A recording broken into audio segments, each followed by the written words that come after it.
Every day we take lots of photos, but most of those photos don't ever see the light of day. Wouldn't you like to have a unique way to display those photos? Well, stay tuned. Hi, my name is Leslie and welcome to Happy Tuesday, where we do crafts and DIY and home decor and more.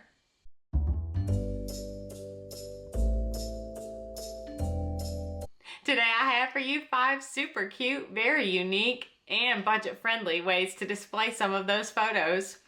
Don't forget to stick around until the very end and I'll have a hint on one of next week's projects. So let's get started. Let's take a quick sneak peek at all 5 of today's projects. They are so cute, and that will bring us to project number 1. I love this so much. So at Dollar Tree, I found both of these little family signs, and I decided to use the bigger one, and I'm going to leave the hanger on it, so I'll just snip off the little tag. I photocopied pictures that I have in a box. Well, let me back up just a little bit. So, if you didn't already know this, my dad moved down here to Texas from Michigan, and he's living with me now.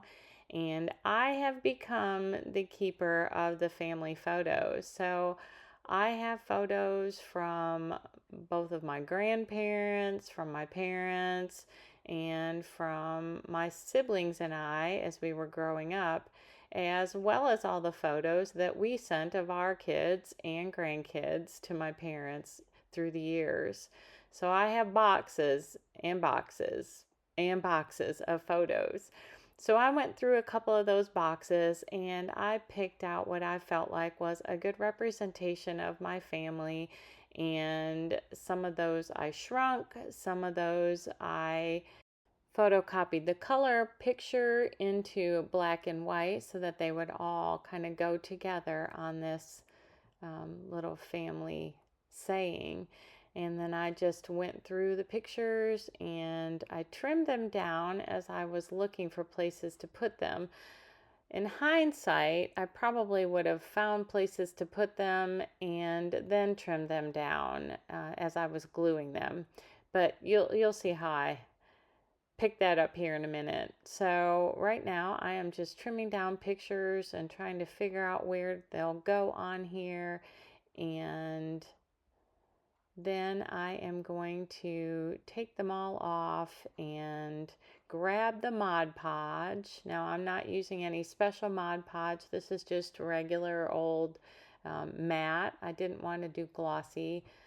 I think glossy leaves more brush marks that you can see on pictures. So you can see I'm just kind of placing them on there and trimming them down a little bit so that they fit around each other, keeping in mind that they need to fit around the letters without losing people's faces. And then I'm just going to give it a nice little coat of Mod Podge and push it around the edges so that I know it's in the right place, and continue this until I get all the pictures on here in a way that I feel looks good and that it keeps all the faces of all the peoples.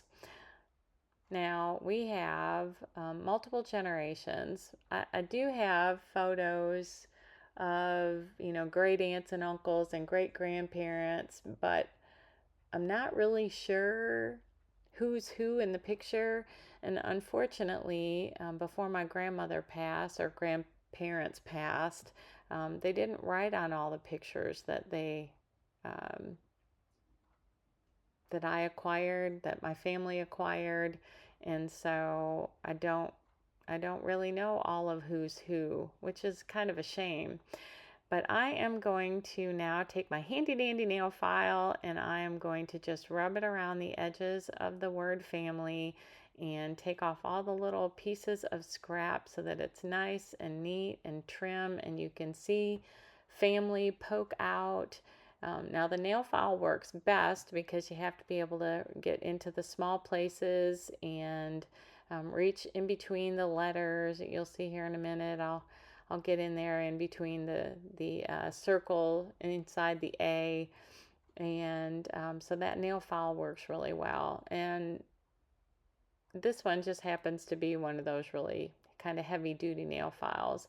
And I probably could have used a nail file that was a little bit smaller, as some of the areas were a little bit tight to work with this particular nail file. But I think it turns out amazing, and I am going to be hanging this in my dad's area so that he's got a really cool representation of the family that he's helped build, I guess is the right word. Now this could have been done with color photos as well. Most of today's projects will be done in black and white, but I will do one in color just so that you kind of see. And then after I get all of that sanded down, I am just going to give it a quick coat of Mod Podge just to seal it all in there. Make sure that I don't lose any photos over the years, and then this project will be complete. And I just love the way it turned out. I just think that it's just so sweet. And it was a nice little trip down memory lane as I went through the boxes trying to find the photos that I wanted to use.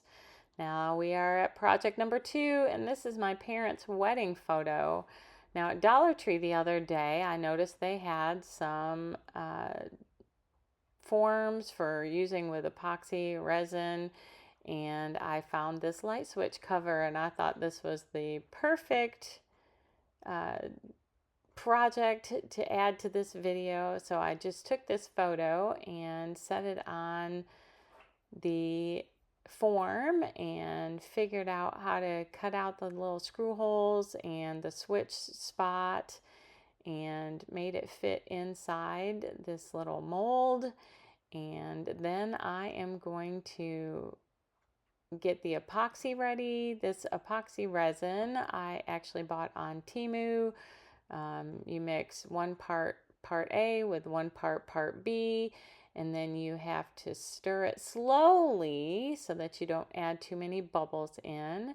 And according to the directions on that light switch cover, I needed 1 fluid ounce to fill the light switch color. So that's 15 milliliters of part A, 15 milliliters of part B, and I am going to mix them in this glass measuring cup that I just used for crafting, so I'm not contaminating it with food. And make sure you do this in a well ventilated area and wear gloves.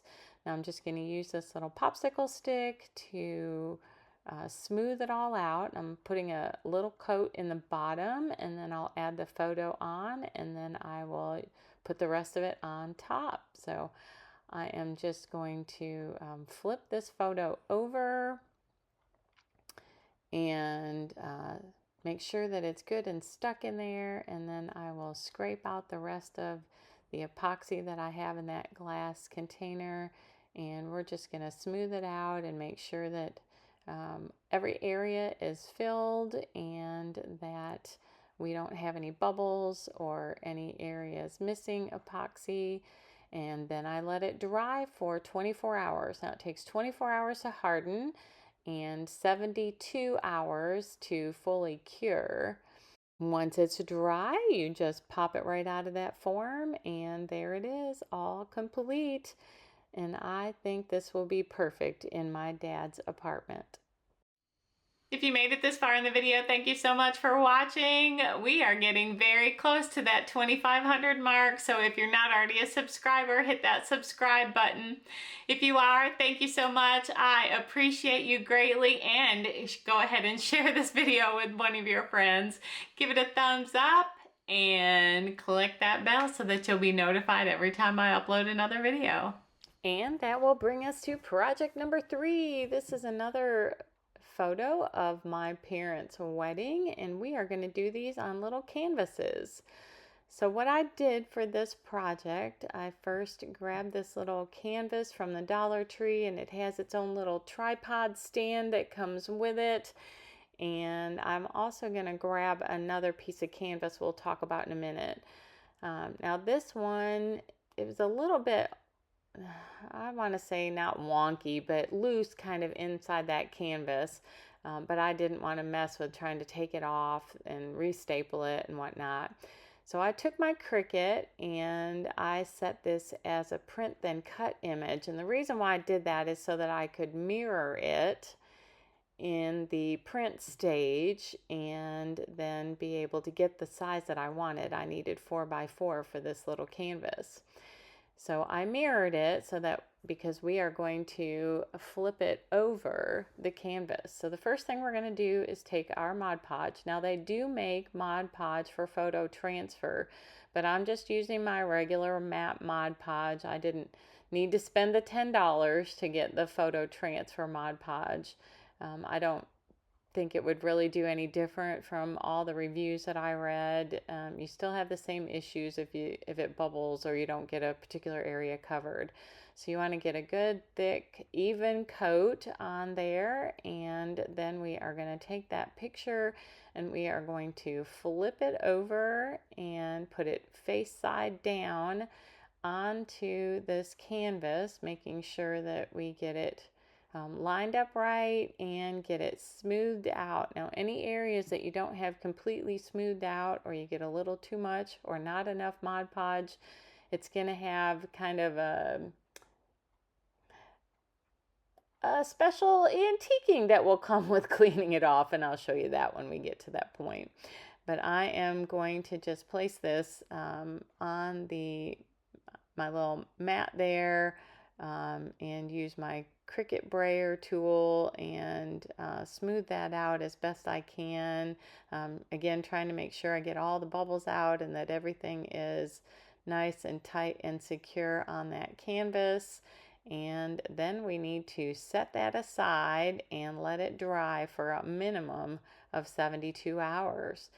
So I was a little worried since that canvas was a little wonky, and so I got some of these little canvas, they're not frames, they're kind of like matte canvases, I guess, but it's on a hard, stiffer board, and so we are going to do the second picture on there. Now I'm just kind of cutting around my edges and giving it a little bit of wave, so that they're not real clear, stark edges, and that'll kind of give it a better look, I think.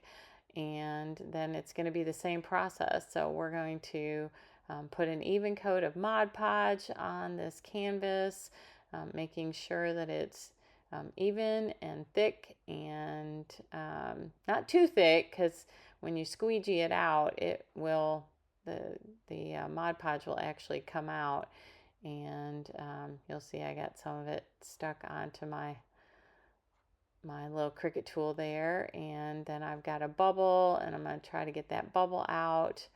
And then once it's sat for the minimum of 24 hours, I took a wet washcloth, and I am getting that picture all nice and wet. And you can see now that it's wet, you can see your picture coming through.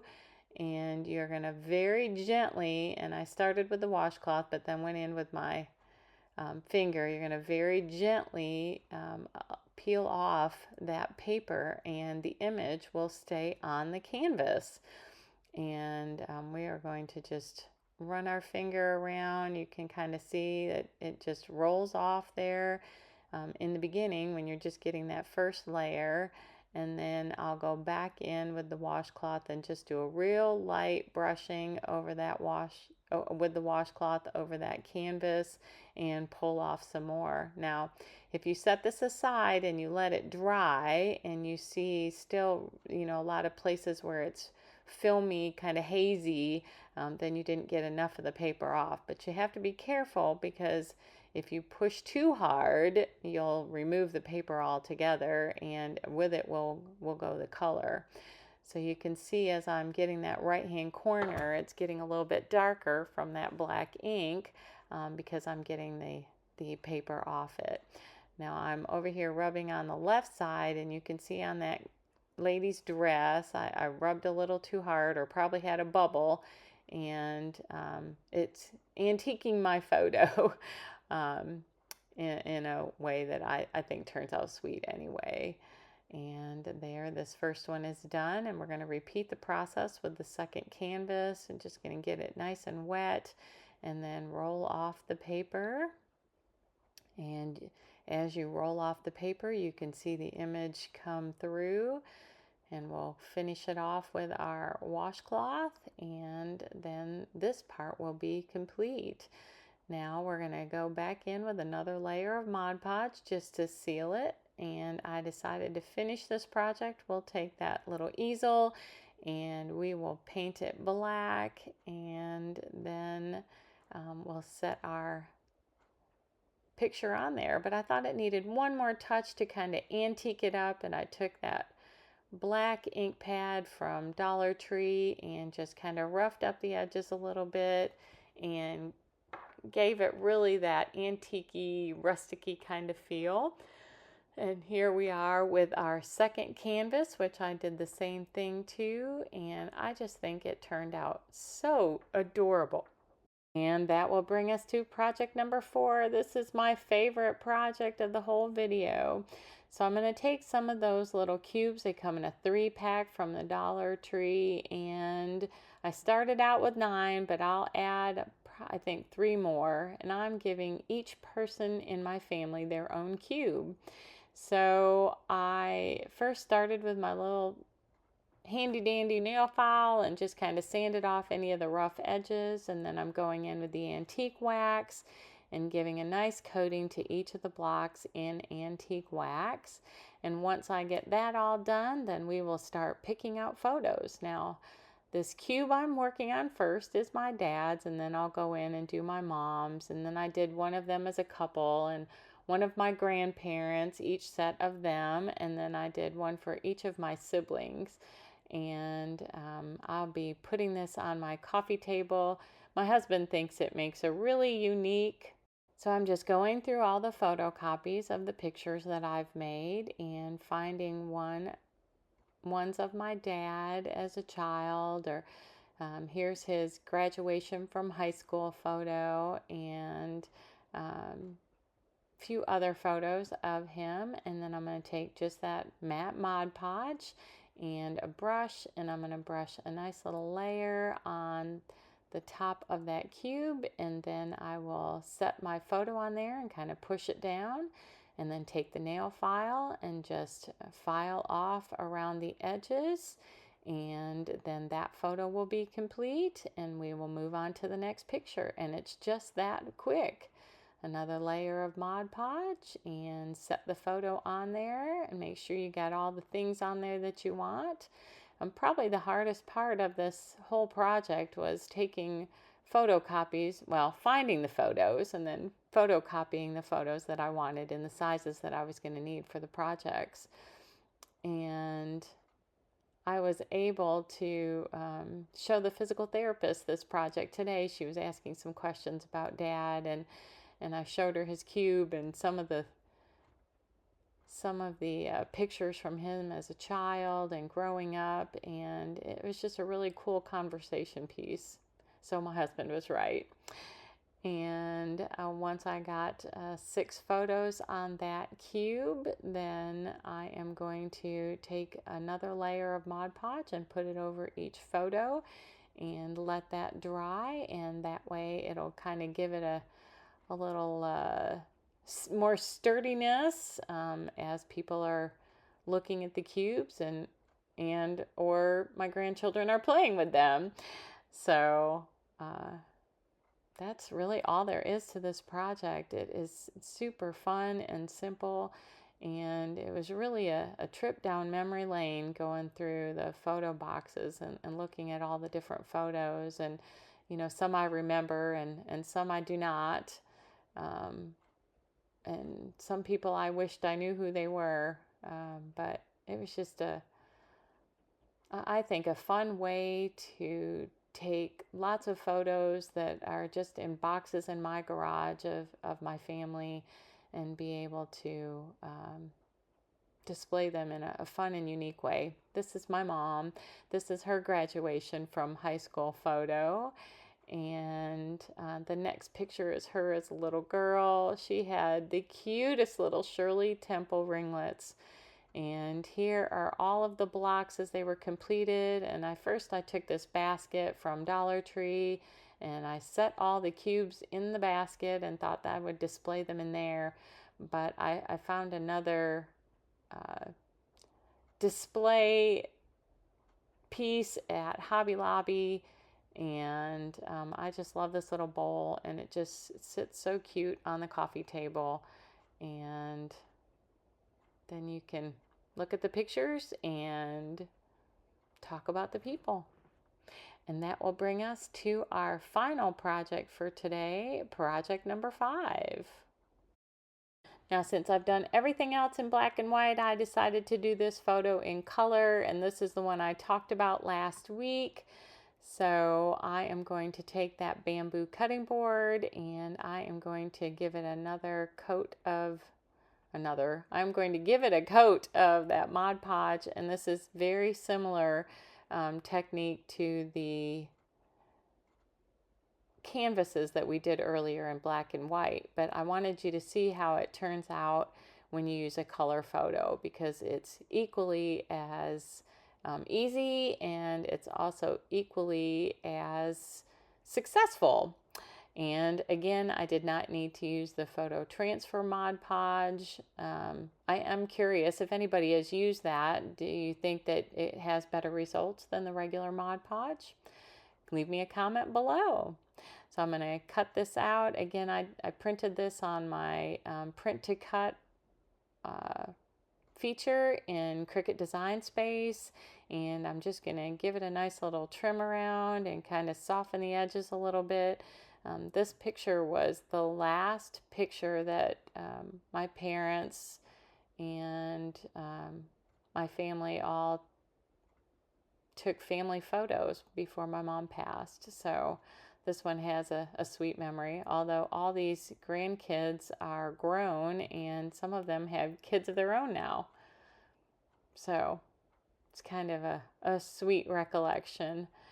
Again, you want to make sure that all the bubbles are out, and so I'm really spending some good time pushing those out. And again, the hard part, waiting the 24 hours before you can do anything with it. You want to make sure that it's good and set. And then I took that washcloth, and it's a little bit more than just wet. There's actually still some water in it. And set it on there and just let it soak into the paper. And then same as we did with the canvas, we're just gonna rub our finger on there, and you'll notice there are going to be some places on here where I must have not gotten the bubbles out. It does give it a little antique kind of down there on my nephew's arm there on the left hand side. But I think it just adds some more character. And this I did set aside and I let it dry, and then I came back to it and went over it again and let it dry again and made sure I got all those pieces of paper off, and then added a nice coat of Mod Podge on it and let that dry, and here it is all complete. And I just think this is a fun, unique way to display photos, and also would make a great present. So here's a quick peek at all of today's projects. Let me know in the comment below which one was your favorite, which one you might like to try to recreate for your family and your family photos. Thank you so much for hanging out with me today. I really did enjoy our time together. Now, since you stuck around until the very end, here's your hint on one of next week's projects. You will need a terracotta pot, a couple of styrofoam balls, some scrap red fabric, and some jingle bells. Yes, we might be doing some Christmas in July, but until then, make it a great day and Happy Tuesday!